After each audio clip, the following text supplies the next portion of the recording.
네, 감사합니다. 오늘 우리가 히브리서 11장을 함께 읽었습니다. 오늘 말씀을 통해서 또 깨닫는 은혜와 응답받는 축복이 넘쳐나게 되시기를 바랍니다. 우리가 히브리서를 벌써 11장을 지금 5번째 이렇게 읽어가고 있는데요. 참 히브리서는 우리가 잘 알듯이 참 고난당하는 히브리 교회 교인들의 믿음을 굳건히 하시기 위해서 기록하여 보내주신 그런 소중한 성경이 히브리서입니다. 유대사회와 로마 정권 하에서 박해를 받으면서 살아가는 삶이 얼마나 힘들고 어려운 것인가를 갖다가 설명할 필요가 없을 만큼 우리들도 우리 동학교 성도님들도 나름대로 그러한 시간들을 겪어왔고 살아왔습니다. 물론 사회로부터는 국가로부터 받는 박해는 아니었지만 우리가 가정 속에서 가족들로부터 받는 고난은 우리로 하여금 또 어떤 면에서는 더 힘들었던 것 같습니다. 왜냐하면 우리 생활 속에서 피할 곳이 없다 보니까 우리의 삶이 그대로 노출되어지고 우리 자신이 그대로 노출되어져서 순간순간 그런 믿음의 영적인 전쟁터를 또 우리가 나름대로 잘 이렇게 싸워 승리하고 나온 줄로 믿습니다. 이런 고난 중에 있는 히브리 교인들에게 본인들만 겪는 고난이 아니라 지금까지 믿음의 선진들도 겪었고 또 그 고난 중에 믿음으로 어떻게 살았는지를 11장 우리에서 계속해서 우리에게 말씀해 주고 계십니다. 지난 시간에는 우리가 아브라함과 아브라함까지 믿음의 약속을 받아 승리의 삶을 살았던 믿음의 모습을 보여주고 계시고 또 오늘 아브라함과 사라의 자손들 속에서 정말 눈에 띄는 분들의 믿음을 우리에게 소개해 주고 계십니다. 사람들은 누구나 죽으면 자신의 이름이 뭔가 좀 남겨지기를 원하기에 어떤 사람들은 큰 무덤도 만들고 이번에 이집트를 다녀와 보니까 왕들은 정말 우리가 상상을 갖다 뛰어넘는 큰 피라미드를 세워서 그곳에 자기의 그러한 무덤을 자기의 이렇게 시신을 거기에 이렇게 모셔두게 하는 그런 일들을 갖다가 이제 보았습니다. 그러니까 참 사람은 누구나 죽으면 자신의 이름을 남기려고 합니다. 이렇게 기억됨으로 자신의 삶의 가치가 연속되어진다 이렇게 생각하고 있고요. 거기 이집트의 사람들을 보면은 죽음 후에 참 그렇게 우리의 삶이 그냥 지금 살아있을 때의 삶이 중요한 게 아니라 죽은 이후의 삶이 더 중요하기 때문에 그들은 그렇게 큰 그런 무덤을 만들어서 거기서 여기 세상에서 누렸던 그런 권세를 거기서도 누리면서 살게 만들기자 해서 그렇게 했다고 합니다. 그런데 참 그렇습니다. 우리 여러분이 세상을 떠난 후에 어떻게 기억되기를 원하십니까? 세상 사람들은 큰 권력을 이루어서 위대한 왕으로 사람들에게 또 후손들에게 기억되기를 원하기도 하고 또는 큰 부를 이루어서 그 후손들에게 훌륭한 그러한 조상으로 기억되기도 원하고 있습니다. 그런데 이 땅에 살아간 대부분의 사람들은 그 후손들에게 잠깐 기억되었다가 잊혀져서 그 이름조차도 기억하는 사람이 없는 것이 대부분입니다. 그렇죠? 얼마나 우리가 이 땅에 살았던 얼마나 많은 사람들이 있었습니까? 그러나 우리가 그 사람들 중에 일부 정말 역사에 기록된 인물들 이 정도 이시조선의 왕들 정도? 이렇게 우리가 기억하고 있는 것. 그 중에서 왕들도 다 기억하는 건 아니죠? 우리가 그래도 세종대왕. 이 정도는 우리가 그래도 기억하는 것 같습니다. 어쨌든간. 자, 이렇게, 대부분은 그런데 그게 몇 명이나 되겠습니까? 우리 이 땅에 살았던 사람들의 숫자에 비하면은 아주 극히 일부인 것이죠. 정말, 아무 이름 없이 살다가, 대부분은 그렇게 이름 없이 가는 거죠. 근데 여러분은 어떻게 기억되기를 바라십니까? 우리는 좀 자손들이나 후손들이 어떻게 기억하는 것보다 사실은 하나님께서 우리를 어떻게 기억하시고 하나님께 어떻게 인정받는 것이 훨씬 중요하고 그것에 우리의 관심이 모두 있는 줄로 믿습니다. 아멘. 네, 그렇죠. 우리가 이 땅에 살다가 가는 것뿐이고 그렇지 않아도 오늘 우리 사모님이 참 소천하신 목사님을 이제 보내시고 얼마 안 된 우리 사모님을 만나서 이제 위로하고 오셨는데요. 그러나 그분은 돌아가신 것이고, 그분을, 이제, 그 사모님은 마음에 품고, 이제, 그러고 싶었는데, 우리 사모님 하실 말씀이 그 자리에 예수님을 두십시오. 목사님은 이제 가신 거고, 잊혀버리시고, 우리 마음의 중심에, 우리 삶의 중심에, 우리 가정의 중심에는 예수님이 계셔야 됩니다.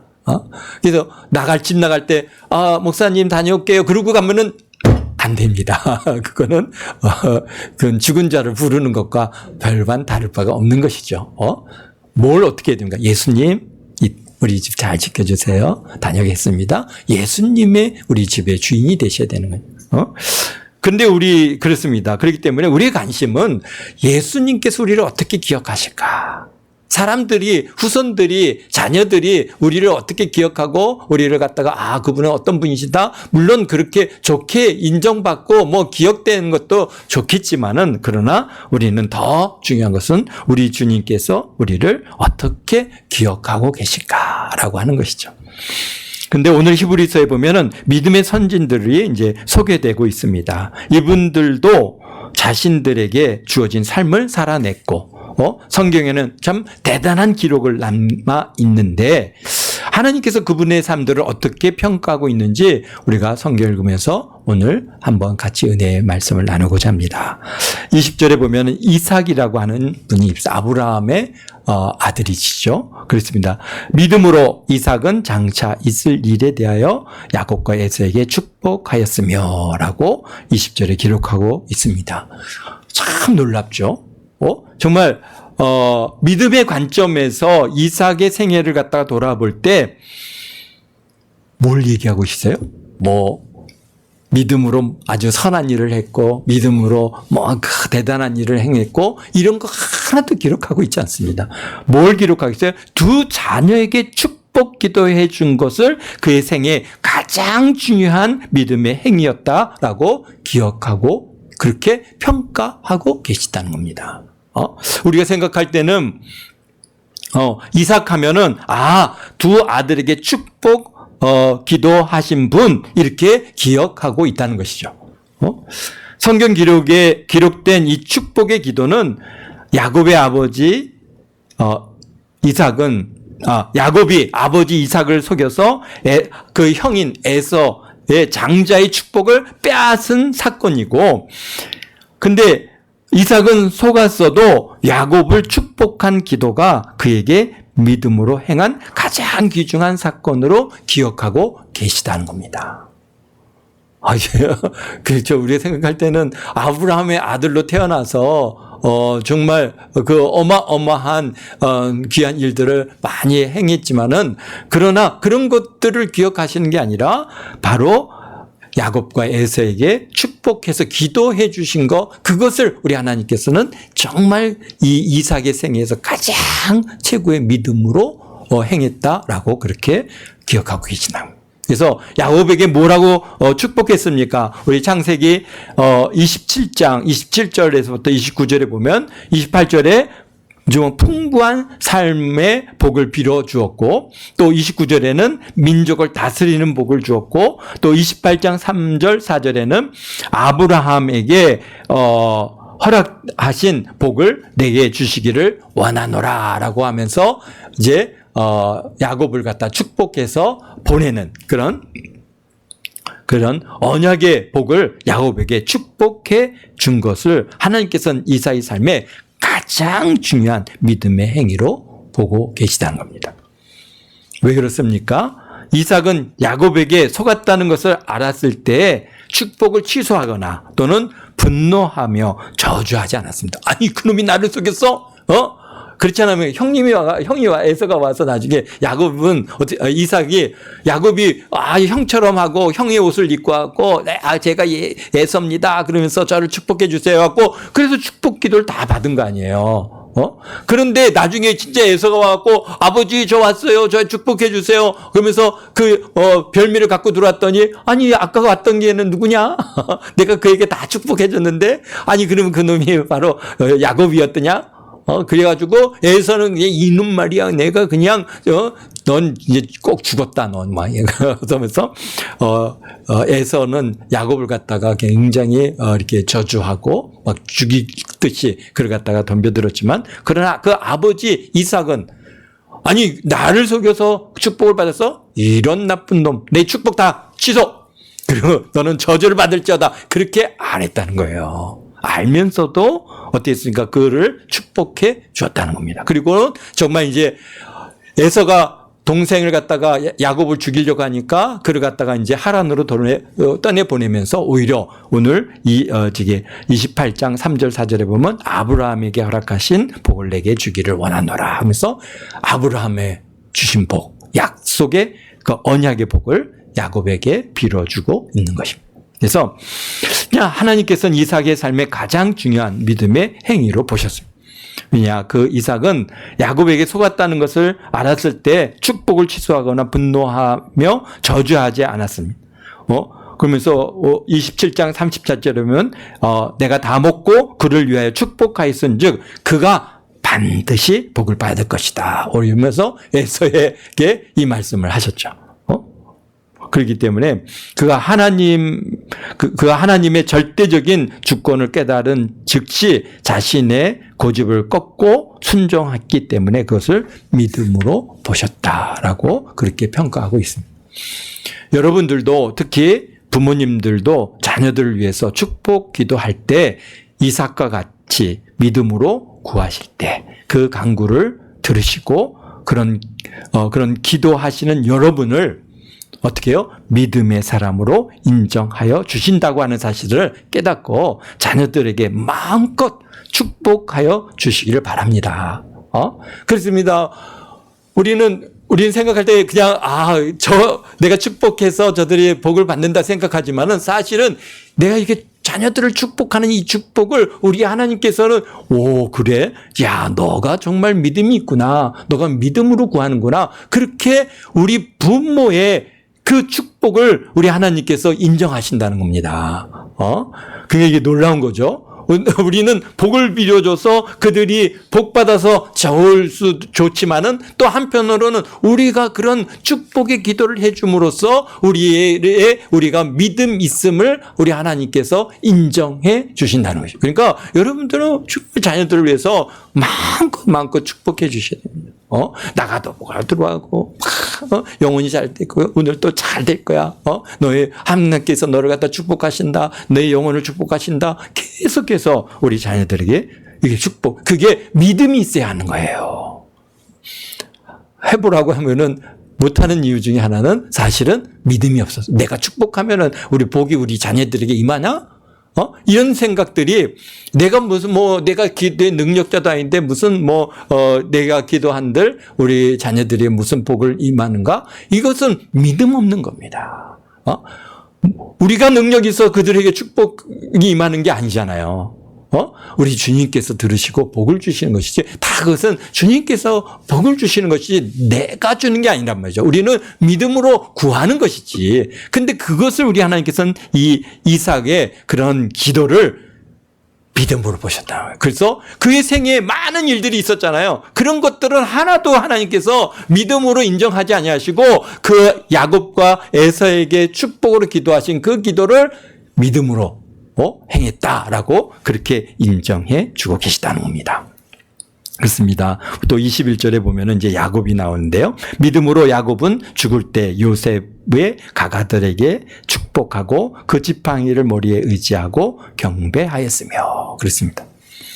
정말 야곱에 대한 평가는 더 놀랍기만 합니다. 야곱은 정말 그의 전생애를 통해서 참으로 많은 일들이 있었고, 야복강 나루에서 천사와 씨름해서 천사를 이기고 이스라엘이라고 하는 이름을 갖다가 받았고, 또 하란으로 갈 때는 천사를 만나서 천사가 막 그냥 사다리를 타고 하늘로 올라갔다 내려갔다. 그래서 그곳을 베델이라고 길을 부어서 하나님을 만난 곳이다. 그래서 이렇게 자, 우리 이름을 지을 정도로 참 그렇게 하나님을 만났던 경험이 있고, 또 그뿐 아닙니다. 12명의 자녀를 낳아가지고 지금 이스라엘의 지파를 이룬 민족적인 아버지 야곱에게 주시는 믿음의 평가는 뭘 말씀하세요?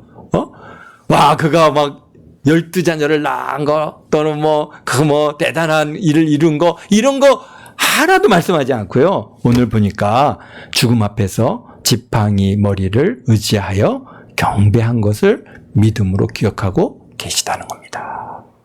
그러니까 야곱의 생애에 많은 일들이 있었지만은 정말 하나님께서 그 야곱을 인정하신 믿음으로 행한 것을 딱 하나 잡는다면은 뭐예요? 바로 죽음 앞에 지팡이 머리를 의지해서 경배하는 것을 믿음으로 지금 기억하고 계시다는 거예요. 어떤 기도문입니까? 바로 창세기 48장 15절에서 16절에 나의 출생부터 지금까지 나를 기르신 하나님, 나의 모든 환난에서 건지신 여호와 사자께서라고 해서 드려지는 기도문입니다. 그렇습니다. 야곱의 기질과 야망이 다 꺾어지고 아무것도 할 수 없는 그런 무력함 속에서 오직 하나님 한 분만을 온전히 신뢰하는 기도를 가장 순도 높은 믿음으로 평가하고 계시다는 겁니다. 우리는 뭔가 대단한 일을 이루고 큰 성취를 이룰 때 그것을 하나님께서 기억하시고 칭찬하실 것 같은데, 오늘 이삭이나 야곱을 통해서 전혀 다른 것을 보여주고 계십니다.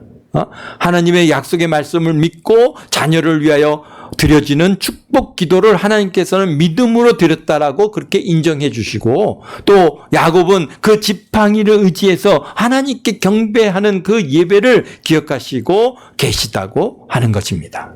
우리들도 다시 오실 예수님을 믿고 약속의 말씀이 성취될 것을 믿고 드려지는 기도와 예배를 하나님께서는 가장 귀하게 받고 계시다고 하는 것을 잊지 마시기를 바랍니다.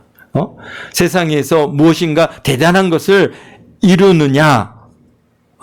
이루느냐고 예수님을 잃어버린다면, 대단한 것을 이루느냐고 예수님을 잃어버린다면 모든 것을 잃어버린 것과 같은 것입니다. 그렇죠. 우리가 세상에서 뭔가 대단한 일을 갖다 이루기 위해서는 우리의 전심전력을 거기에 투자하지 않고 뭔가 대단한 일을 이뤘다? 그런 것은 없습니다. 그러다 보면은 그 대단한 일들을 이루다 보면은 결국은 예수님을 갖다 잃어버리는 일들이 얼마나 우리 주변에 많이 있습니까? 그래서 주변 사람들 중에 장사를 하든지 사업을 하든지 뭘 하는 사람들이 자꾸 예수님을 잃어버리고, 그리고 자꾸 그렇게 그 일에 몰두하는 것은, 그것은 어떤 면에서는 우리가 참 이해할 수 있는 부분입니다. 얼마나 음식 장사 하나 하려도 얼마나 준비를 해야 됩니까? 하루 종일 준비하고 그 음식을 팔아야죠. 또 그게 다 잘 팔리면 좋지만 또 남은 거는 또 남은 것들을 또 처리해야죠. 거기에 아주 전심전력을 하지 않으면은 사실은 사람들이요, 금방 맛이 조금만 바뀌어도 금방 압니다. 그렇기 때문에 그래서 그러다 보니 자꾸 예수님을 갖다가 잊어버리고 그것에 몰두하는 이런 일들이 발생하는 거죠.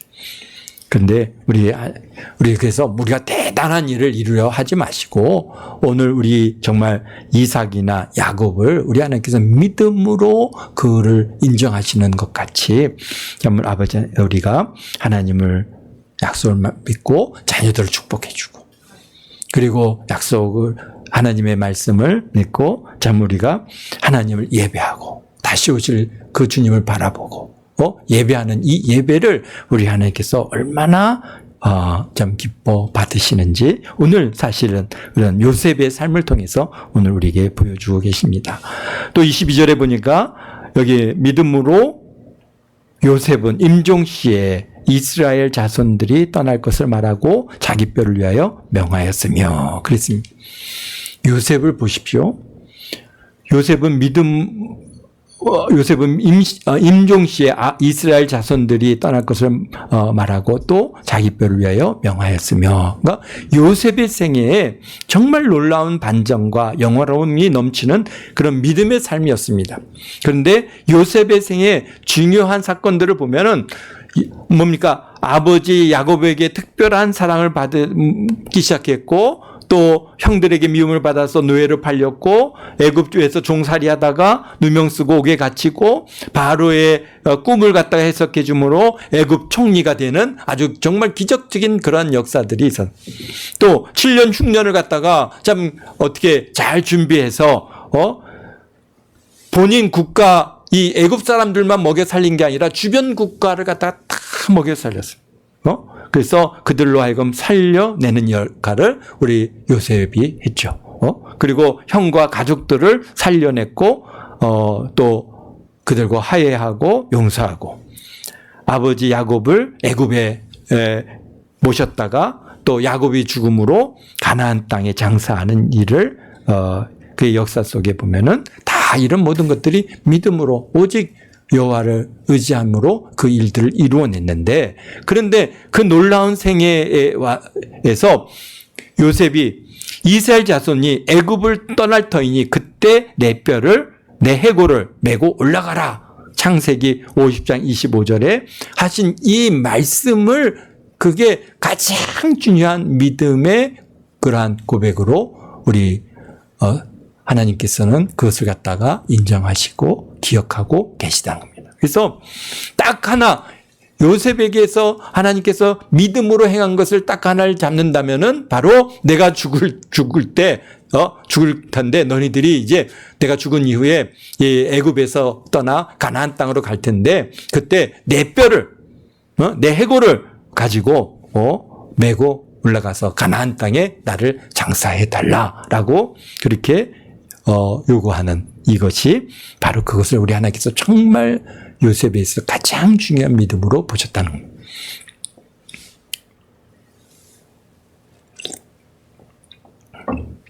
요셉은 애굽에서의 삶이 중요한 것이 아니라 약속의 땅에 묻히기를 소망하였고, 이스라엘 백성들이 출애굽하여 가나안 땅, 약속의 땅으로 들어갈 것을 믿고 자신의 유고를 위하여 구하는 것을 참 믿음으로 인정하셨다는 겁니다.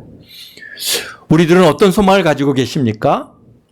왕릉같이 큰 규모의 묘지를 세워서 나를 갖다가 후손들에게 기억시키기를 바라십니까? 오직 다시 오실 예수님을 믿고 바라고, 내가 죽은 후에 내가 죽은 후에 예수님이 강림하시면 주여 나를 꼭 잊지 마시고 죽음에서 일으키셔서 저 천국에서 영원히 오직 주님만 찬양하게 하소서 하는 그런 믿음으로 살아가고 계십니까? 여러분들이 우리가 생애를 마칠 때 참 어떤 면에서는 우리가 살아온 그 모든 시간들이 다 믿음의 삶이지만은 가장 중요한 것은 그 마지막 순간에 우리가 어떻게 믿음으로 우리 하나님 앞에 구할 것인가, 이런 것들을 우리가 마음으로 자꾸 새기면서 살아야 할 필요성은 있습니다. 물론 우리 생에 하루하루의 삶이 중요하지만 믿음으로 구하는 요셉의 간구를 잊지 마시기를 바랍니다.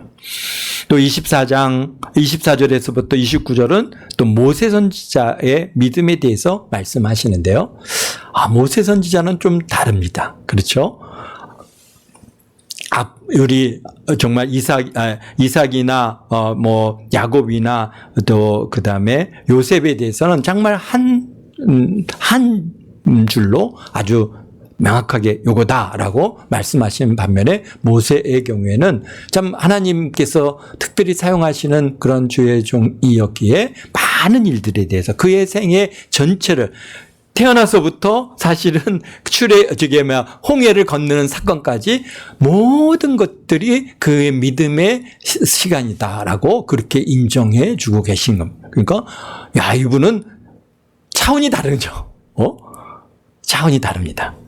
예, 모세는 어떻게 했습니까? 모세 선지자에 대한 평가는 조금 다릅니다. 앞선 선지인들은 등다 다르게 모세 선지자의 경우 그의 생애의 시작부터 홍해를 건너는 과정의 삶의 과정 속에서 믿음으로 행한 것을 인정하고 계십니다. 모세 선지자의 삶은 선택과 결단의 연속이었고 그것을 모두 믿음으로 받아주고 기억하고 계시다고 하는 것입니다. 그러니까 이게 역시 사역자의 길은 좀 더 다른 것 같아요. 하나님께서.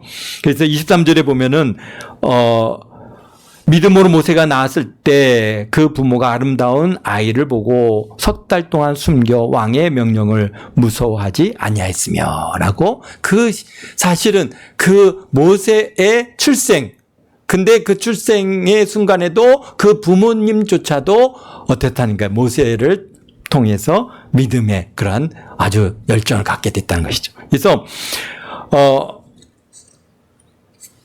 모세는 단순히 여기서 잘생긴 아이가 아니라 오늘 히브리서에 보면 말씀하신 것 같이 아름다운 아이라고 이렇게 기록하고 계신데요. 이렇게 그러니까 잘생긴 이런 개념이 아니라 이게 좀 아름답다라고 얘기한 말씀도 우리가 이제 히브리어나 헬라어의 원어를 보면은 특별한 그런 의미도 갖고 있습니다. 그런데 그것을 갖다가 스테판 집사님이 잘 설명하고 계십니다. 사도행전 7장 20절에 보면은 우리가 찾아서 보면은 좋겠지만은 어쨌든간 우리가 사도행전 7장 20절에 보면 하나님 보시기에 아름다운 아이라고 그렇게 말씀하고 계십니다. 그러니까 모세는요 그냥 이렇게 잘생긴 아이가 아니라 우리가 생각할 때 아주 그냥 예, 그렇습니다. 여러분들도 자녀들을 낳아서 키워보셨기에 이것이 무엇을 말씀하시는지 알 것입니다. 세상에는 잘생긴 아이들이 많이 있습니다. 영화 배우들이나 또는 아이들 가수들이나 모델이나 이런 데 가보면 정말 잘생긴 사람들이 많이 있죠. 근데 모세에 대해서 말씀하시는 건 그냥 잘생기고 아름다운 그런 단순히 그런 아이들이 아니라 하나님 보시기에 아름다웠다라고 그렇게 우리 스테반 집사님은 그것을 갖다가 우리에게 말씀해 주고 계십니다. 그렇습니다. 그러니까 모세 부모들도 모세를 보고 알았습니다. 뭘 알았어요? 이 특별한 아들이구나. 하나님께서 정말 하나님 보시기에 아름다운 아이구나라고 하는 것을 알았다는 것이죠. 그러기에 그 엄중한 왕의 명령을 무서워하지 않고 하나님께서 이 아이를 통해서 이루실 놀라운 일들이 무엇인지 몰라도 주께서 함께 하시고 보호하시고 형통한 길로 인도하시고 주께서 사용하실 것을 알았기에 두려움이 없었던 것이죠. 그냥 잘생기만 했다면은 그런 부모에게 믿음으로 와 닿겠습니까? 근데 하나님 아이를 볼 때 하나님께서 정말 하나님 보시기에 아름다운 아이라고 하는 것을 느꼈다는 것이죠. 그렇습니다. 그런 모세에게 성장하면서 살아가는 모습도 달랐습니다. 24절에 보면은 바로의 공주의 아들이라 칭함을 받기를 거절하고 자신의 정체성을 어떻게 선택하는 믿음이 있었다는 것이죠. 그러니까 생각해 보십시오. 누가 바로의 공주의 아들이라고 너 바로의 공주의 아들이 될래? 노예의 아들이 될래? 뭘 원하겠어요? 대부분의 사람들은 다 아마 공주의 아들을 택했겠죠. 그런데 모세는 아닙니다. 그거 거절했어요. 나는 바로의 왕자 안 하겠습니다. 저는 히브리 사람이고 저는 이스라엘 사람입니다. 그래서 자신의 정체성을 선택하는 믿음이 있었다는 것이죠. 또 25절에 보면 하나님의 백성과 함께 고난받기를 잠시 죄악의 낙을 누리는 것보다 더 좋아하고 그랬습니다.